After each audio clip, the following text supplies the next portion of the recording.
Bismillahirrahmanirrahim. Assalamu alaikum everyone. I am Aksa Said, your English instructor and motivational speaker. Okay, as already you know that we have started lessons and lectures about tenses. So today I am giving you the lecture about present perfect continuous tense. Okay guys, and our today lesson is about present perfect continuous tense. जैसे कि आप लोग जानते हैं पहले से ही present tense हमने कब से स्टार्ट किया हुआ है, तो उसमें इंडेफिनेट की पहचान आप जानते हैं कि उसमें हमने सिग्नल वर्ड्स कौन से यूज़ किए थे या हमारा फ़िक्रा उर्दू में किस तरह से एंड होता है, तो उससे हमें पता चल जाता है कि ये कौन सा टेंस होगा। कंटिन्यूअस में हमने क्या किया, कौन सी वर्ब की हमने फॉर्म्स यूज़ की, तो इसमें प्रेजेंट परफेक्ट में हमने क्या किया।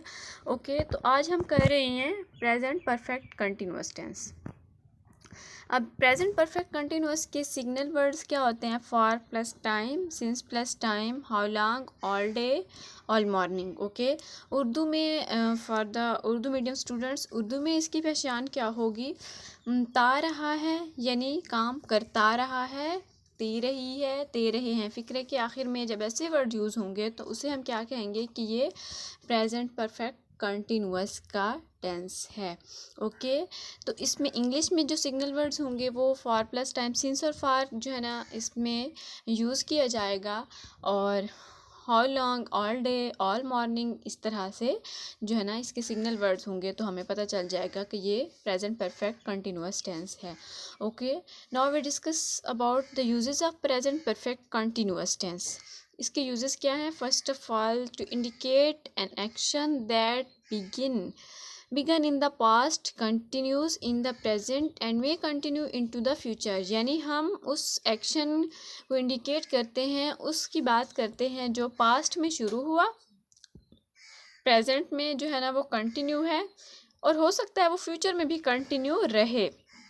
ओके, अब हम इसके सेंटेंस के स्ट्रक्चर की बात करते हैं। सब्जेक्ट प्लस वर्ब की फर्स्ट फॉर्म प्लस आईएनजी, जैसा कि कंटिन्यूअस से आपको अंदाज़ा होगा सब्जेक्ट के हम के साथ हमने वर्ब की first form plus ING use करना होता है। अब आते हैं परफेक्ट पे। ठीक है, परफेक्ट में हमने क्या यूज़ किया? हैव और हैज़ का यूज़ किया हेल्पिंग वर्ब।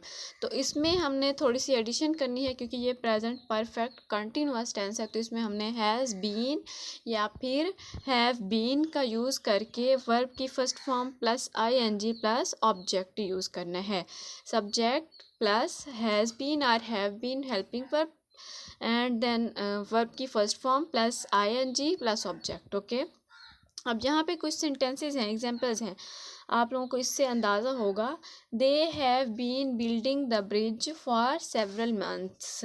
अब यहाँ पे सिंस और फॉर का मैंने बताया कि जो है ना इनका भी यूज़ होना है। अब सिंस और फॉर जो है ना हमने कहाँ पे यूज़ करने हैं, उसके यूजेस मैं आपको बताती हूँ। सिंस जो है हमारे पास स्टार्टिंग पॉइंट होगा, जब हमारे पास सिंस प्लस टाइम आपको नज़र आ रहा होगा यहाँ पे, since plus time for plus time, यानी सिंस हमारे पास उस टाइम पे यूज़ किया जाएगा जब हमारे पास स्टार्टिंग पॉइंट गिवन होगा। ओके, यानी सिर्फ हमें स्टार्टिंग पॉइंट पता होगा अपने काम की नौयत का, लेकिन उसका हमें एंड होने का कोई अता पता नहीं है।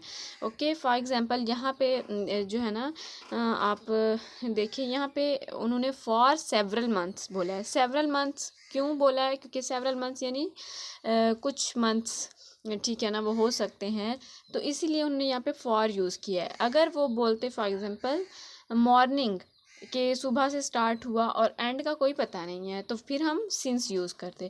और फॉर हमने कहाँ यूज़ करना होता है? जब हमारे पास गिवन टाइम पीरियड होता है, जैसा कि सेवरल मंथ्स है हमारे पास, ठीक है, तो हमने यहाँ पे फॉर का यूज़ किया है। लेकिन अब फॉर जैसे कि 2 आवर्स के लिए यूज़ होगा, 2 ईयर्स के लिए यूज़ हो सकता है, 2 वीक्स के लिए यूज़ हो सकता है, यानी हमारे पास गिवन टाइम पीरियड होगा जब। लेकिन सिंस हम कहाँ यूज़ करेंगे? जब हमारे पास स्टार्टिंग पॉइंट होगा। For example since morning, since today, since tomorrow. जब इस तरह के वर्ड यूज़ होंगे तो हम वहाँ पे सिंस यूज़ करेंगे, और जब हमारे पास गिवन टाइम पीरियड होगा तो हम फॉर का यूज़ करेंगे।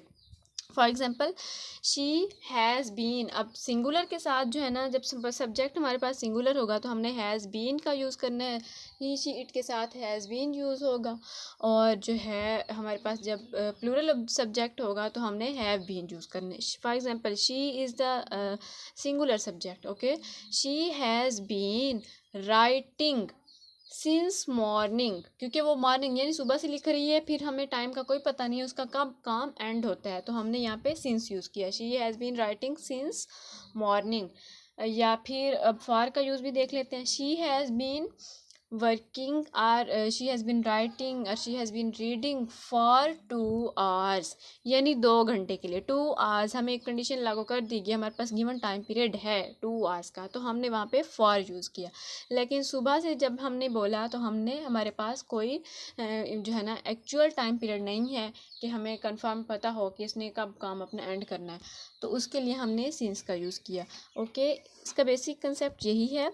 इसमें सब्जेक्ट और वर्ब की फॉर्म्स आपने याद रखनी है, आपकी वोकेबलरी अच्छी होनी चाहिए।